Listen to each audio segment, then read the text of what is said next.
Sesaat lagi kita akan ikuti ngaso ngaji sore bersama Ustadz Yusuf Mansur. Acara ini didukung oleh PPPA Darul Quran dan Paytrade Connecting Your Life. Assalamualaikum warahmatullahi wabarakatuh.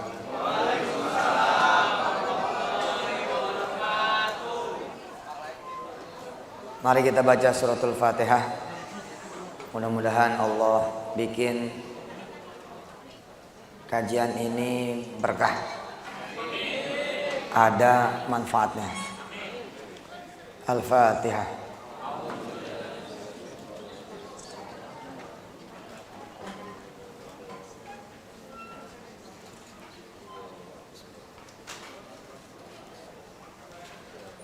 Boleh.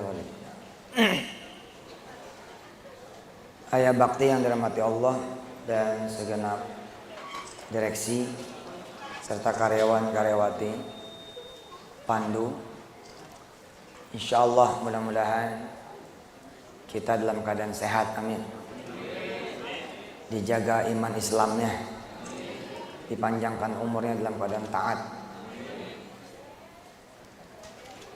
Ada kisah yang insya Allah teman-teman semua sudah mengenal, sudah mengetahui. Kisah tentang Al-Fil, kisah tentang tentara gajah. Menurut Mushaf Ibnu Mas'ud, insya Allah surah Al-Fil dulu menjadi satu dengan surah Quraisy. Bukan dulu, maksudnya di Mushaf Ibnu Mas'ud ya, itu disatukan. Di Mushaf Utsmani dibedakan. Jadi Al-Fil itu adalah alam taro, Quraisy itu adalah li'ilafi Quraisy. Indonesia kemarin menyaksikan salah satu yang masuk dalam konten debat capres kemarin tuh, itu tentang persenjataan. Iya toh? Alutista. Ada tank, ada drone. Yang sebenarnya sih buat saya yang menjadi rakyat, kalau judulnya masih beli sama orang, ini nggak lucu gitu. Kalau judulnya masih beli sama orang, nggak lucu. Karena ya jadi nggak ada rahasia lagi negara kita. Wong belinya sama orang kok. Apalagi banyak juga yang kita beli second. Barang bekas pakai orang. Riwayatnya kita nggak paham. Kalau kita beli tank bekas, beli pesawat bekas, bekasnya bekas ngebunuh. Kira-kira itu tank nyawanya berdarah. Ini masalah. Nah, Allah membuka peluang buat kita semua, rakyat Indonesia, untuk memiliki senjata yang tidak dimiliki oleh orang-orang lain. Kita punya peluang untuk mendapatkan senjata super canggih yang gak bakalan ada tandingannya. Gak bakalan. Bahkan Allah bukan cuman ya, bisa menyiapkan dan mengirimkan senjatanya. Allah bahkan bisa mengirimkan pasukannya sekalian. Di dalam surah Al-Fath Allah mengatakan itu. Di dalam satu lembar 2 kali Allah mengatakan, walillahi junudus samawati wal ard. Allah punya tentara-tentaranya di langit dan di bumi, tinggal kirim doang. Yang perlu dilakukan adalah koordinasi gitu. Kita komunikasi ini. Sama pusatnya persenjataan, pusatnya pasukan, segala pasukan. Dan hebatnya, bila kemarin tank yang diomongin, itu pemerintah harus mengeluarkan anggaran belanja. Drone juga harus ngeluarin anggaran belanja. Senjata yang satu ini yang dari Allah nih, sama pasukannya nggak perlu anggaran belanja, bos. Nggak perlu duit. Jadi duit negara bisa dipakai buat pendidikan rakyatnya, bisa dipakai buat kesejahteraan rakyatnya. Jadi kalau nanti saya jadi Presiden Republik Indonesia, APBN-nya tuh hemat. Kita buat persenjataan bisa 0%. Itulah yang dilakukan oleh Abdul Muthalib pada masa itu. Pasukan Abraha itu adalah pasukan terbaik pada zamannya. Sama kira-kira begitu kurang lebih dalam ukuran yang pasti beda skalanya dengan Fir'aun tatkala melawan Musa. Fir'aun juga adalah raja yang punya pasukan terbaik juga pada zamannya. Lawannya adalah Musa alaihissalatu wassalam. Boleh dibilang nggak punya senjata apa-apa. Abraha lawannya adalah Abdul Muthalib. Suku Quraisy ini imamnya suku-suku. Abdul Muthalib jenderalnya. Tahun itu adalah tahun di mana Nabi Muhammad SAW lahir. Dari Yaman, pasukan bergajah ini kemudian berangkat. Coba kita bayangin ya, ini gajah bukan gajahnya Taman Safari, bos. Ini gajahnya gajah tempur. Dia pakai kemudian kepala besi, bukan cuman yang penunggang gajah saja. Pakai pakaian tempur, tapi si gajah ini pun juga pakai pakaian tempur. Begitu kemudian dia berkemah ya, di luar garis Mekah saat itu. Kalau sekarang kan sudah tambah lebar. Abraha kemudian melakukan serangkaian pesaing. Dia pengen ahlu Makkah nurut sama perintah dia. Dia sebel. Orang kenapa kemudian ibadahnya di Mekah? Karena ada Ka'bah. Dia pengen ke Yaman aja. Abraha bangunin tuh tempat ibadah alternatif. Perdagangan kaum muslimin kan dulu ke jalur sutra. Kemudian ke Syam. Termasuk ke Yaman. Jadi disiapin tuh sama Abraha. Saya alhamdulillah dapat kesempatan menyaksikan sisa-sisa reruntuhannya. Ka'bah alternatif yang dibangun sama Abraha. Dia kasih kesempatan tuh penduduk Makkah untuk dengan sukarela gitu menyatakan diri sami'na wa ata'na sama Abraha. Dan dilakukanlah serangkaian pesaing. Di antaranya Abraha kemudian melakukan perampasan terhadap harta bendanya orang-orang Makkah. Ternak-ternak diambil, barang dagangan diambil. Hingga kemudian terjadilah pertemuan dua pemimpin, Abdul Muthalib dengan Abraha.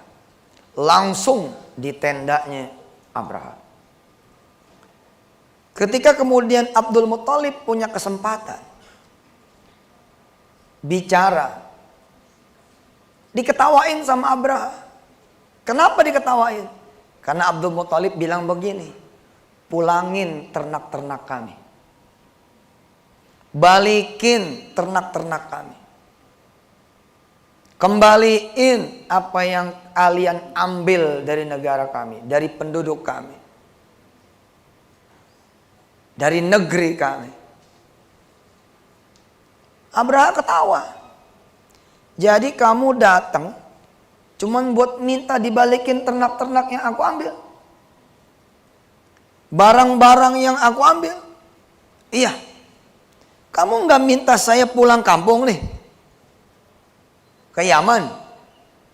Nggak minta saya pulang kampung nih. Membawa pasukan gajah saya. Nggak mengiba, memohon saya untuk tidak meratakan Ka'bah dengan tanah. Kata Abdul Muthalib, enggak. Saya cuma minta kembaliin ternak-ternak kami. Kembaliin barang-barang kami yang kalian ambil. Abraha ngecilin Abdul Muthalib. Kamu nih pemimpin kayak apa? Aku nih datang, kamu udah tahu tujuannya apa? Pengen ngancurin Ka'bah. Pengen ngeratain Ka'bah. Kamu malah urus yang kecil-kecil, ternak segala macam itu. Abdul Muthalib jawabnya apa coba? Yang punya kami itu ternak-ternak kami dan barang-barang kami. Kalau Ka'bah mah punya Allah. Biar aja kamu urusannya sama Allah.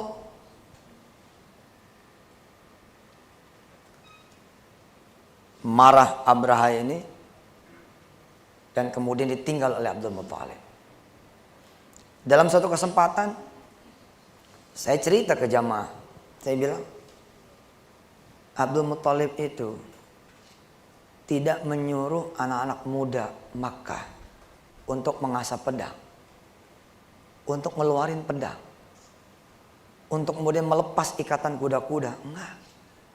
Yang dilakukan oleh Abdul Muthalib adalah justru penduduk Mekah sarungin pedangnya, ikat kuda kalian, dah nggak usah sibuk, nggak usah ribet, sini ayo kita sujud aja sama yang punya Ka'bah, minta tolong sama dia aja, urusannya biar dia kelarin. Dan kita sama-sama tahu Bapak Ibu yang dirahmati Allah, Allah Karim anta Allah. Ternyata Allah turunkan kan pasukannya dari langit yang namanya ababil. Dikisahkan Abraha dan seluruh pengikutnya terlalu sombong menyangka gajah itu ada di bawah kendali mereka. Padahal bukan. Gajah dan semua yang ada di langit dan di bumi ada di bawah kendali siapa? Kendali Allah. Kalau kita lawannya nanti nuklir sebagai lambang dari gajah tahun ini, gajahnya abad ini. Kan zaman dulu gajah itu yang paling top. Sekarang yang paling topnya nuklir, tank, rudal, drone, dan lain sebagainya. Kita lihat nih epic yang berikut ini. Subhanallah, cantik, indah. Abraha kemudian memberi komando di perbatasan Mina nih saat itu. Oh sekarang Mina. Berangkat menuju Makkah. Tinggal sejengkal itu kan. Tinggal sejengkal. Yang belum pernah pergi haji siapa? Yang belum pernah pergi haji. Insya Allah. Mudah-mudahan berangkat ke Tanah Suci, amin. Insya Allah bisa tahu Mina, amin. Berangkat. Dilepas sama Abraha. Itu gajah. Kemudian, ya namanya gajah, gajah sebiji aja. Bunyinya udah melengking begitu. Bagaimana lagi ya derunya, debunya dari gajah yang jumlahnya wallahu a'lam bishawab. Ada ulama yang mengatakan ratusan, ada ulama yang mengatakan puluhan, bahkan ada ulama yang mengatakan jumlahnya tidak dikira-kira. Ini gajah nggak bisa maju, nggak bisa maju tuh gajah. Tank yang mengemudikan siapa? Salah. Yang mengemudikan Allah. Rudal yang mencet siapa? Rudal. Wung gitu. Dari 4.000 kilometer jauhnya atau malah dari belasan ribu kilometer jauhnya dari negara-negara muslim dilepas dari negara-negara yang belah sono. Itu yang lepas siapa? Allah Subhanahu wa taala. Jangan sampai salah. Berarti kalau rudal itu emang jatuh ke orang-orang di Afghanistan, jatuh di Palestina, ada maksud Allah. Di antaranya adalah bikin mereka syahid dan masuk surga. Kita bilang kasihan, Orang Palestina bilang ente yang kasihan, nggak ada peluang masuk surga. Gitu katanya. Kita yang kasihanin mereka kan ya. Apa kata mereka? Ente yang kasihan. Bukan aneh. Aneh sih alhamdulillah masuk surga katanya. Gampang. Begitu ada rudal, alhamdulillah. Ceger. Selesai. Kita ini yang masalah. Ya tentu kita berdoa kepada Allah Subhanahu wa taala. Artinya kalau emang pun jatuh, lah itu udah kehendak Allah jatuhnya. Menjadi ujian juga buat yang lain. Menjadi ujian buat yang lain. Tapi pengendali utamanya Allah. Kalau Allah mau bikin dia salah target aja, Pak. Udah di lock nih, Indonesia di lock. Tapi sebagai Presiden Republik Indonesia dengan Panglima TNI-nya, dengan Kapolri-nya, instruksinya satu, udah masuk masjid semua. Masuk masjid semua udah. Udah zikir aja zikir. Suruh Ustadz Arifin mimpin. Kan aneh jadi presidennya, Ustadz Arifin yang mimpin.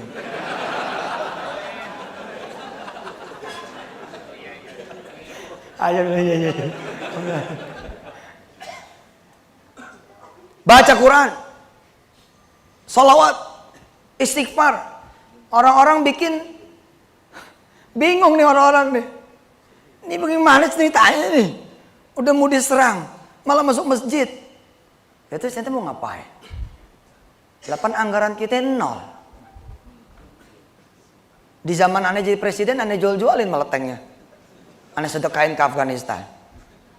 Pesawat-pesawat F-16 apa segala macam, udahlah. Punya juga nggak bakal terbang juga. Nggak ada bensinnya sih.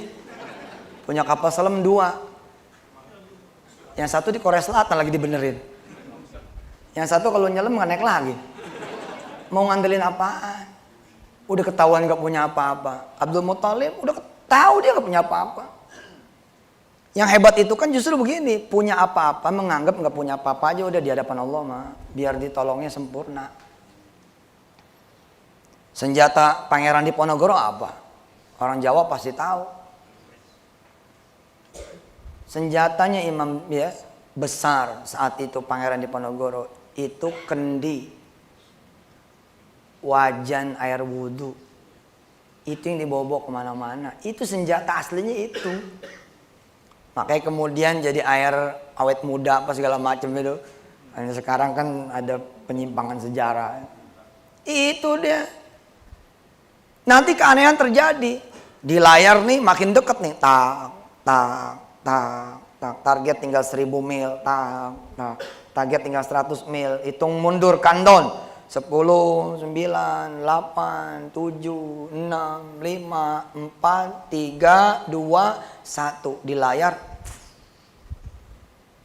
Lalu kemudian di belah sono teriak-teriak, wah yeah, sukses. Padahal kita lagi makan pisang goreng di sini. Kok nggak datang-datang nih nuklirnya ya? Kok atomnya nggak datang-datang, rudalnya nggak datang-datang nih? Karena Allah bisa Pak menciptakan bumi yang sama seperti Indonesia. Seakan-akan target itu berhasil. Padahal kita enggak. Emang bener tuh Gaza hancur beneran? Kata siapa? Kata berita kali. Aslinya paham enggak?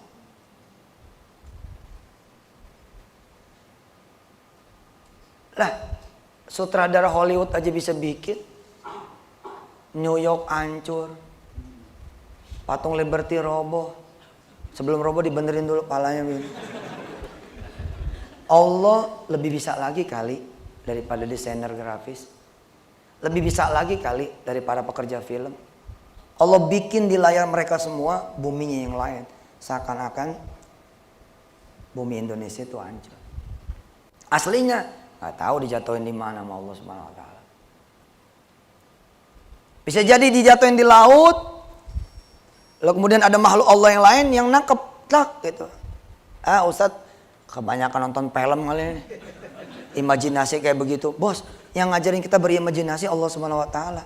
Ente mikir gak sih burung ababil kayak apaan? Itu drone paling canggih, Bos. Nggak pakai awak tuh, Bos. Coba ente mikir. Sekarang lagi zamannya drone kan, diomongin drone, diomongin tank, ngomong segala macam. Ente mikir gak sih ababil tuh? Di bawah kaki-kakinya adalah kerikil-kerikil dari neraka. Alam tara kaifa fa'ala rabbuka bi ashabil fil. Alam yaj'al kaidahum fi tadlil wa arsala 'alaihim tayran ababil tarmihim bihijaratin min sijil faj'alahum ka'asfim ma'kul. Ini gajah udah ngasih sinyal sama Abraha. Nggak ada satupun gajah yang bisa melangkahkan kakinya walau seinci, Pak. Walau seinci. Sampai kayak gitu. Tapi anehnya kalau dibelokin ke kanan, balik lagi mau nih gajah. Tapi si penunggangnya berusaha begini. Coba Anda berimajinasi sedikit keadaan saat itu. Deru, debu, langit memerah. Harusnya pada saat itu mestinya Abraha bertobat. Dan saya yakin dia bertobat. Nggak dikisahkan saja di Al-Quran. Tapi nggak diterima tobatnya. Seperti tobatnya Fir'aun ketika sudah ada di dasar laut. Nggak mungkin, Pak, pemandangan itu bukan pemandangan biasa.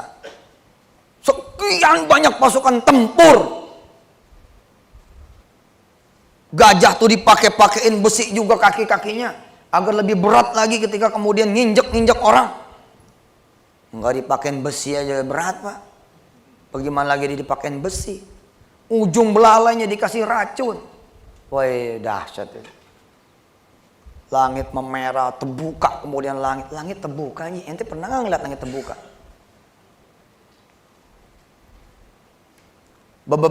Beberapa kali Allah contohin sebenarnya pintu langit terbuka. Tapi kita nggak ngalamin. Salah satunya adalah ketika surah Al-Fatihah turun. Ketika surah Al-Fatihah turun, Rasulullah diberitahu oleh Jibril. Ini pintu langit ini nggak pernah dibuka dari dulu. Baru dibuka sekarang untuk umatmu. Kenapa? Karena ada surah Al-Fatihah yang turun. Dengan ayat terakhir suratul Baqarah. Dibawa langsung oleh malaikat yang juga nggak pernah ada tugas lain. Kecuali tugasnya ini aja tuh. Ini aja satu membawa suratul Fatihah. Makanya itu Al-Fatihah begitu mujarabnya, begitu hebatnya. Ketika kita baca buat anak kita yang panas. Buat urusan-urusan teteh bangga segala macam. Biar aja orang bilang, mau ente percaya tahayul. Ini bukan perkara tahayul. Ilmu kita belum nyampe. Energi apa yang keluar ketika kita baca suratul Fatihah. Orang ini barang, ini bukan barang sembarang barang. Ini kalimat Allah Subhanahu wa Ta'ala. Saya ngebayangin seperti itu gitu loh. Ngebayangin kemudian ya tentara, Polri dipersenjatai dengan persenjataan seperti senjatanya Abdul Muthalib. Apa senjatanya? Takwa, Pak. Urusan kita bertakwa aja. Nanti musuh-musuh kita urusan Allah. Gitu deh. Berarti kalau ada musuh Allah yang diizinkan menyentuh kita, bahkan lebih gila lagi menyakiti kita, itu ada izin Allah loh. Ada kehendak Allah loh. Secara tesis matematikanya, kitanya kali orang bertakwanya. Jadi perlindungannya nggak ada. Bagaimana kemudian dibawa ke urusan korporat? Di urusan korporasi, ya sama, Pak. Akan ada aja orang yang bakal ngeganggu barangkali Pandu. Abraha kecil. Ada untuk kemudian menyakiti, mengganggu, menghambat, melawan, memakan kue-kuenya Pandu misalkan seperti itu. Asal teman-teman seperti ini istiqomah. Insya Allah, Pak. Insya Allah. Jadi urusan Allah. Istilah ulama-ulama mah ya. Itu sih ada yang gangguin tinggal ngangkat tangan doang. Tapi besok gua kelepek-kelepek tuh dia. Gitu ya. Hadis qudsi jelas lagi. Man adali waliyan faqad adzantuhu bil harb. Kalau ada yang mengganggu kekasihku, aku akan umumkan perang sama dia. Asik loh, Pak. Surah Al-Fil bersambung dengan Quraisy. Li'ilafi Quraisy ilafihim rihlatash syita'i was-shayf falyabudu. Ini dia.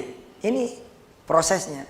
Rabb hadzal bait. Kita kudu sembah Allah sebenar-benarnya menyembah. Kalau kemudian kita udah bertakwa, udah beribadah, udah beriman, amal soleh, polisi-polisi, tentara-tentara bisa nggak usah pakai senjata, ngomong doang begini orang.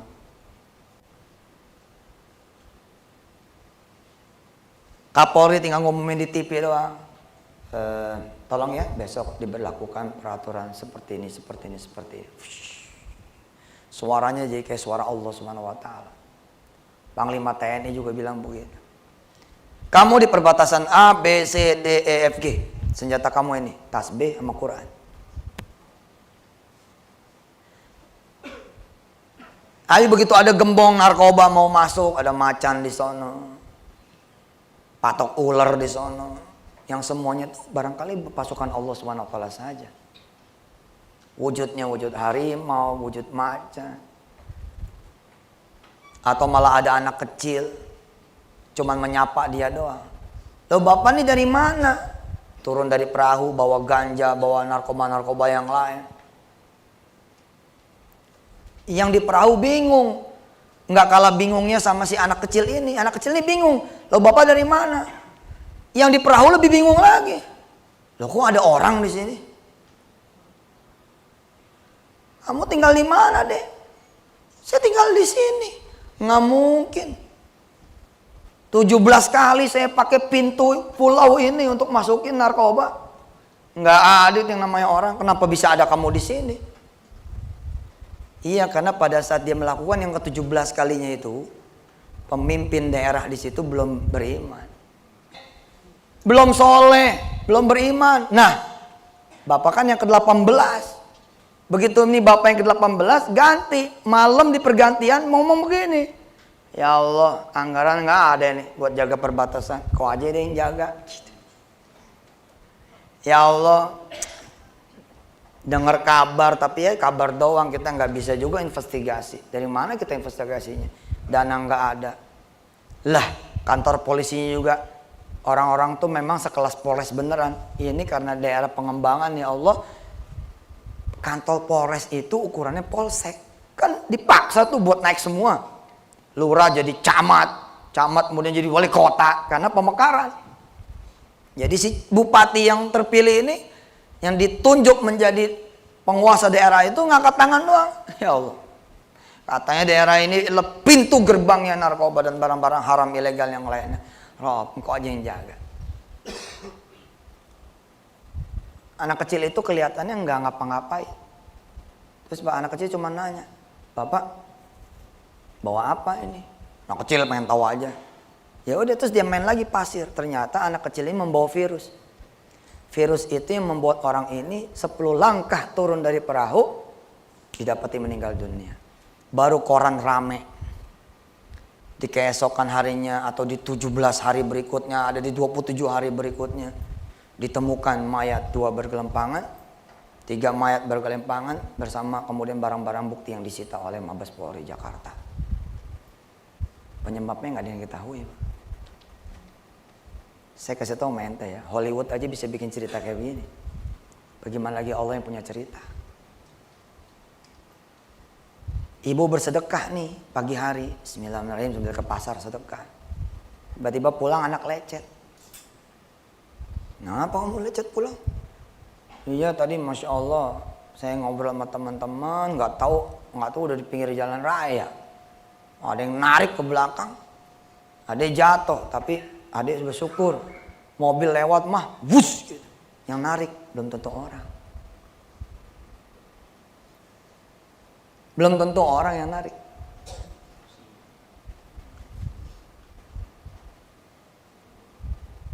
Ente mau pulang kampung, bawa duit 8 juta, terus istri bisik, bagi 2 aja bang. 2 juta sedekah di sini, 2 juta sedekah di kampung. Kita megang 4 juta aja buat jalan. Ya udah, bagiin 2 juta. Masuklah kemudian tol Tomang, jeng, Puri masuk. Begitu masuk Puri ada mobil di belakang orang lain, seng gitu. Kita nggak tahu nih kalau nih mobil ngikutin kita. Kita baru tahu ketika kita lihat mobil ini di belakang mau nyusul kayaknya nih. Geser kiri geser kiri nih, ngambil jalur tengah. Kan kosong nih jalur cepat. Ternyata mobil yang belakang ke kiri lagi. Mobil gimana sih? Dikasih jalan, malah ikut ke kiri. Merasa nih jalur cepat kosong, ke kanan lagi. Nih mobil ke kanan lagi. Mulai nih deg-degan. Mulai nih. Siapa ini ya? Tes lagi, ke kiri lagi, terus ke kiri lagi, malah ngambil ke bahu badan. Ini mobil masih ngikutin terus, Pak. Di kilometer 30 sekian, dia tancap gas. Tancap nih, wow, yang belakang tancap pas juga. Gitu. Kira-kira ada medan kosong, dia ke kiri, sret. Ternyata mobil yang belakang saat itu mengambil alih lintasan. Seng, depan. Nggak taunya 2 menit kemudian, bubrak, tabrakan beruntun. 5-6 mobil pada kemudian hancur tuh di sebelah kanan bahu nih, sebelah kanan jalan jalur cepat. Ini kita dari belakang nih, udah jalan pelan. Astagfirullahaladzim, kayak apa tahu. Terus kita lihat tuh mobil yang di belakang yang dari tadi ngikutin, ikut hancur. Terus kita buka kaca nih, syukurin, mampus gitu. Tanpa kita tahu dia itulah penolong kita, yang memang disiapin sama Allah untuk menjadi stuntman kita di kilometer 30 sekian. Kenapa Allah kirimin Jundullah yang satu ini? Karena ente bersedekah, mengundang malaikat Allahnya datang. Ente berdoa, mengundang malaikat Allahnya datang, menjaga ente semua. Ente jalan buru-buru, lagi buru-buru ada pohon jatuh, bong gitu, ngalangin ente punya jalan. Ente makin maki-maki lagi. Ya elah, lagi buru-buru ada pohon jatuh. Itulah manusia, dilindungin nggak ngerti dilindungin. Itu pohon nggak ada tadinya. Orang-orang sebelah pada bingung, nih pohon dari mana judulnya nih pohon? Perasaan nggak pernah ada pohon di sini, kok ada pohon di sini. Rupanya ada truk ngeguling, bawa pohonnya segede-gede tahu. Satu pohon jatuh, ngalangin jalan. Nanti Pak, kalau yang di depan udah selesai, takdir Allah catatannya udah berlaku, nanti ada pasukan nih yang ngebersihin pohon. Belum tentu yang ngebersihin pohon ini juga manusia. Bisa jadi ini sekumpulan malaikat-malaikat Allah seperti yang ada di perang Badar. Itu di perang Badar, para sahabat stres bahagia. Bukan stres susah, stres bahagia. Pada cerita ke Rasulullah, aneh nih perang kemarin. Pedang belum dicabut, udah pada mati. Udah pada kegorok, udah pada kayak apa tahu. Sampai kata sahabat begitu ya, gini-gini doang gitu. Karena udah pasti mati gitu. Rasulullah bilang begini, kalian ada nggak lihat penunggang kuda yang kaki kudanya warna putih, dia memakai sorban hijau, di dahinya ada tanda orang bekas sujud? Ada. Dia bukan dari kita, dia dari golongan malaikat-malaikat Allah. Apa berlaku hanya waktu itu doang? Enggak, sekarang juga berlaku. Pelindungan, sebenarnya pelindungan kan Allah ada ajarin, ya ini ketakwaan. Makin kita bertakwa, insya Allah Allah makin akan lindungi. Kakek-kakek rajin banget sholat subuhnya, rajin banget puasa sunnahnya. Kemudian cucunya didatangin teman. Ayo kita usaha aja. Usaha dari mana? Usaha apaan? Kita bikin ini, beli tanah, properti ini. Nah itu kan buat yang modalnya gede. Lu punya modal kok? Ih, punya modal dari mana? Gua gak kerja, bapak gua udah meninggal, ibu gua ya tukang gado-gado. Ini aja rumah ini, sertifikatnya kasih gua, ntar gua yang masukin ke bank. Ya ente ngomong dah sama kakek aneh deh. Dia ngomong nih sama kakeknya, kek ini ada temen nih mau ngajakin bisnis, sertifikat pinjam katanya. Si kakek diceritain tentang keuntungan bisnis. Masya Allah, iya bagus nih, bagus. Ya udah deh, oke. Nanti kakek pinjemin sertifikat, tapi aman gak nih? Aman kek. Kalaupun kenapa-napa kan nanti sertifikatnya kita beli, ya kakek pegang aja. Oh begitu ya dah. Si kakek nunggu neneknya, nunggu istrinya. Begitu istrinya pulang, diajak ngomong, istri setuju. Sebelum nyari sertifikat di istikharah. Saat istikharah, ini ada cucu didatengin teman, baik apa enggak, bagus apa enggak, jelek apa enggak. Kalau emang bagus, baik, benar, mudahin. Kalau emang sulit, bikin susah. Udah. Habis itu buka lemari. Mana ya? Mana sertifikatnya? Di mana naruhnya? Lah di mana lagi, di situ lah. Wah deh, coba lu cari. Cari. Satu rumah diubek-ubek. Tak ketemu. Si temennya datang lagi. Gimana kek? Udah janji sama orang bang. Udah dicari, nggak ada. Wah, terus gimana? Ya, terus cari dulu, mungkin di tangan cucu saya kali apa di mana. Nggak ketemu Ji, nggak ketemu. 3 hari berlalu, dengar kabar. Ditangkap Mabes. Ternyata dia penipu. Abis ditangkap, si kakek salin, pengen ke masjid. Begitu buka lemari, innalillahi, sertifikat ada. Kemarin kemana aja? Ada malaikat tuh. Dia mengcover sedikit jadi koran nih. Alam taro sama Quraisy bukan cerita. Kalau cuma cerita Pak, habis kita dapat ceritanya hapus aja. Kan cuma cerita. Udah tahu kok. Ya udah tahu hapus aja. Ini bukan cerita. Wa tilkal ayyamu nudawiluha bainan nas. Hari-hari itu akan senantiasa ditunjukkan, diputar, diberlakukan, dihadirkan kepada kalian manusia-manusia. Asal apa? Asal kemudian kita beriman, bertakwa, beramal soleh. Jadi sebaik-baiknya untuk menjaga negeri kita ini, senjata bukan? Senjata bukan? Bukan, Ji. Bukan. Saya emang gak percaya ada yang menang lawan negara muslim. Gak percaya. Kecuali itu berita. Asli berita doang.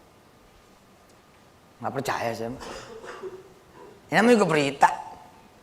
Orang Amerika lawan Rambo aja kalah. Lawan 1 orang loh Pak. Lawan 1 orang. Pasukan pada nyari cuma 1 orang doang. Ya, film doang. Vietnam sama Rambo acak-acakan itu. Film doang. Aslinya Vietnam mah gak apa-apa tuh. Itu Vietnam bos. Agak ada Tuhannya. Dan bagaimana lagi cerita Afghanistan, suku Kurdi dan lain-lain sebagainya. Mereka mah hancur karena perseteruan antara mereka sendiri. Bukan sama musuh yang lain. Jadi senjata apa yang paling hebat ya ngancurin orang-orang Arab? Bukan nuklir. Bukan rudal, bukan tank, bukan drone. Enggak. Persaudaraan di antara mereka hilang. Itu yang membuat mereka menjadi bisa binasa. Selagi enggak bakalan. Maka Indonesia juga begitu. Jaga aja persaudaraan yang benar. Insyaallah. Bertakwa aja udah semua. Sebagai Presiden Republik Indonesia, saya menyeru saudara-saudara semua tidur. Udah jam 10 nih, ayo tidur. Supaya kita bangun malam nih 2:30 ntar. Udah, jangan terlalu banyak sibuk. Biasa aja jadi orang mah gitu. Terus saya muncul lagi jam 6:30. Jangan lupa ya, sholat duha. Udah kerjaan saya jadi presiden begitu aja ntar. Jam 12 live ajan langsung dari istana presiden, disiarkan langsung ke seantero negeri. Itu aja udah. Mimpin doa gitu-gitu aja. Tapi lihat nanti, buktiin. Kasih kesempatan ya kan untuk membuktikan bahwa dengan Islam benar-benar jadi. Dan sederhana Pak. Habis sholat duha saya mimpin zikir pagi. Bismillahilladzi Indonesia. Bismillahilladzi. Ayo coba ikutin. La yadurru ma'asmihi syai'un fil ardi wala fis samai wa huwas samiul alim. 10 menit saya pimpin nih untuk zikir pagi. Allah udah bilang gak akan ada yang bisa ganggu. Kalau ente rajin zikir pagi gak ada yang bisa ganggu. Yang meriwayatkan hadis salah satunya tentang bismillahirrahmanirrahim itu Abban namanya. Abban itu ngomong kepada teman-temannya, sahabat-sahabat Nabi yang lain yang tidak tahu hadis ini. Nih Nabi ngajarin ini, baca. Nggak ada yang bisa ngeganggu. Langit, bumi, nggak ada yang bisa ngeganggu tuh makhluknya. Manusia, binatang, semua nggak ada yang bisa ngeganggu. Di darat, laut, udara, nggak ada yang bisa ngeganggu. Nih baca 3 kali pagi, 3 kali sore. Takdir Allah, tiba-tiba Abban lumpuh. Karena digigit binatang. Padahal Abban juga membawa riwayat. Ada sekelompok kalajengking. Kalau nggak mau tuh digigit sama tuh kalajengking, gampang katanya. Gimana? Baca aja bismillahirrahmanirrahim. Tapi bacanya pagi dan sore. Jadi kalau ente ada di siang hari, itu di tengah perjalanan depan nih ada kawanan kalajengking buas. Jangan langsung jalan. Tunggu menjelang sore. Begitu sore baca bismillahirrahmanirrahim. Ma'asmi syai'un fil ardi wala fis sama wa huwas samiul alim. Terus jalan dah. Nggak bakal ada satu kalajengking buas yang diizinkan Allah menggigit kita. Jangan dijajal nih hadis. Resiko tanggung sendiri. Ya kalau kurang-kurang iman masalah juga gitu kan. Lah tiba-tiba Abban lumpuh terkena gigitan ya binatang buas. Lalu sahabat-sahabat yang jadi muridnya Abban pada nanya sama Abban, Abban, katanya kalau baca zikir itu nggak bakalan digigit binatang buas. Abban bilang begini, demi Allah, pada saat malam saya digigit sama binatang itu, saya sorenya lupa baca bismillahirrahmanirrahim. Lah bagaimana kita? Tiap sore lupanya, tiap pagi lupanya. Subhanallah. Udah begitu aja, itu senjata paling hebat udah. Senjata paling hebat. Insya Allah. Dan Allah nih asli Pak. Ini bukan dongeng loh. Saya punya temen itu. Orang Telkomsel. Kayaknya udah kecil banget bakalan dapat hadiah pergi haji dari Telkomsel. Tapi ini orang dikenal sama kantornya orang baik. Suka sedekah apa segala macam. Lolos. Tinggal 50 besar apa berapa begitu? Ini kan satu Telkomsel nih, se-Indonesia. Verifikasi terakhir Pak. Jadi si perusahaan ini kemudian ngirim orang untuk nyari tahu orang ini orang baik atau tidak. Ukurannya adalah yang ditanya tetangganya Pak. Nah, si Fitri namanya dengan suaminya disurvei. Disurvei nih, nanya tetangga kanan kiri, nanya masjid. Kemudian begitu sholat masjid, ditegur sama yang jaga masjid. Ini nggak pernah saya lihat nih orangnya. Orang mana gitu. Oh saya dari luar gitu. Ada perlu apa? Oh mau nanya tentang si Fulan sama Fulana. Oh iya dia tuh baik, diceritain begini begitu diceritain. Akhirnya kemudian keluarlah verifikasi terakhir, resultnya bagus. Jadi Fitri dan suaminya lolos. Yang aneh Pak, yang aneh. Kan ini teman-temannya juga nih yang pada survei toh. Begitu udah diketahui lolos semua, pada buka-bukaan kan. Kemarin sebenarnya kita datang, kita ketemu. 2 orang ini Pak bingung Pak. Tetangga yang disebut enggak ada. Orang yang disebut di masjid enggak ada. Subhanallah. Jangan gak percaya tuh yang begini ya. Ini belum pasukan tempur nih Pak yang dikirim. Kalau udah pasukan tempur mah waduh Pak. Tiba-tiba pesawatnya orang lain bisa dijagain 5 dong gitu. Padahal kita nggak punya pesawat itu. Lalu kemudian Amerika ngumumin. Atau Rusia ngumumin. Atau lawan kita ngumumin. Apa pengumumannya? Ternyata Indonesia punya sekutu. Siapa sekutunya ini? Kita pengen tahu negara mana yang bantu Amerika. Negara mana yang bantu Indonesia. Dicari nih siapa yang membantu negara Indonesia. Nggak ada. Emang bukan dari negara di dunia yang bantu. Pesawatnya pesawat Allah.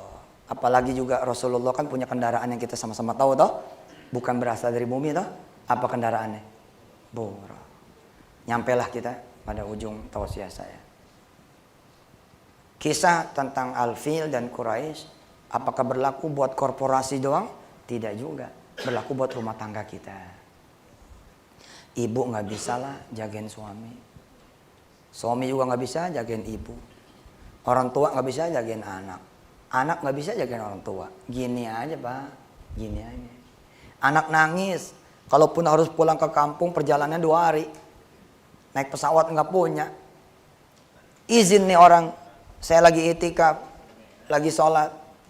Kemudian Noel nih pundak saya, Ustadz, nitip ya, kelas saya mau pamit pulang kampung.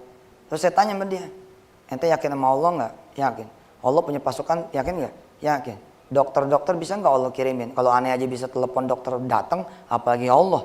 Kalau Allah yang telepon dokter, bisa nggak tuh dokter datang? Ini di kampung Ustaz. Yakin dulu nggak? Iya sih yakin. Atau Allah kirimin aja dokter yang langsung dari Allah Subhanahu Wa Taala punya dokter, yakin nggak? Yakin. Kalau datang, kalau yakin, sini. Udah wudhu. Ada Ustaz. Sini. Sampingannya sholat. Dia sholat sampingan. Sholat, kemudian aneh angkat tangan. Dia juga angkat tangan. Di tengah-tengah doa dia bilang begini, saya nggak izinin dia pulang. Ini Ustadz ini yang minta izin, nengok nih.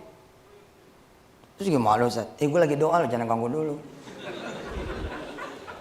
Saya nggak izinin dia pulang, biar dia melihat kebesaranmu ya Allah, dan tunjukkanlah kebesaranmu ya Allah. Amin. Jadi, aneh mesti gimana Ustadz? Ente ngajar aja seperti biasa. Udah diurus Allah. 4, 6, 7, 8 hari kemudian ada berita, ibunya udah sembuh. Tahu cara ibunya sembuh gimana? Orang kampung pada datang. Orang kampung pada datang, dibawa nih ibunya ke RSUD. Lalu berita kemudian muncul. Kata si ibu, mau dipanggilin anak nggak, kata tetangga nih. Kata si ibu, nggak usah dipanggilin. Anak saya lagi berjuang sama Ustadz Yusuf Mansur, biarin aja.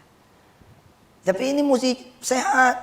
Udah nggak apa-apa, biarin. Akhirnya masyarakat kemudian sepakat membawa orang ini ke RSUD. Pertanyaannya Pak, begini aja udah takjub ya? Udah takjub belum begini nih? Subhanallah, Allah ngegerakin orang sekampung. Udah takjub belum? Aneh kasih tau sama ente, belum tentu orang sekampung yang datang itu orang. Tambah takjub lagi ente. Belum tentu RSUD itu adalah RSUD-nya manusia. Lebih takjub lagi tuh ente. Aneh baru cerita sebatas ini manusia aja. RSUD-nya benar-benar manusia aja, ente udah bingung. Apalagi aneh bilang, bos, itu orang yang datang, yang bopong, pakai mobil, belum tentu nih orang. Lo mikir nggak di situ ada yang punya mobil? Di mana judulnya punya mobil? Katanya di kampung kok. Kok secepat itu mobil ada? Dari mana lo mikir? Hah? Terus ke RSUD, bener-bener RSUD kakak tuh? Belum tentu. Ente datang, pasien penuh Pak? Nggak ada. Bukan penuh, lo nggak dikasih tempat sama Allah. Siapa tahu yang jagain itu bukan orang rumah sakit. Jangan sombong. Bukan karena duit ente bisa berobat, karena Allah. Ente pindah lagi rumah sakit lagi, kesimpulan apa? Nulis di Facebook, Ki Jakarta kekurangan rumah sakit. Kagak, lu nya nggak bertakwa. Selama kemudian Jakarta nggak bertakwa, Indonesia tidak bertakwa, nggak bakal diurus sama Allah. Wassalamualaikum warahmatullahi wabarakatuh.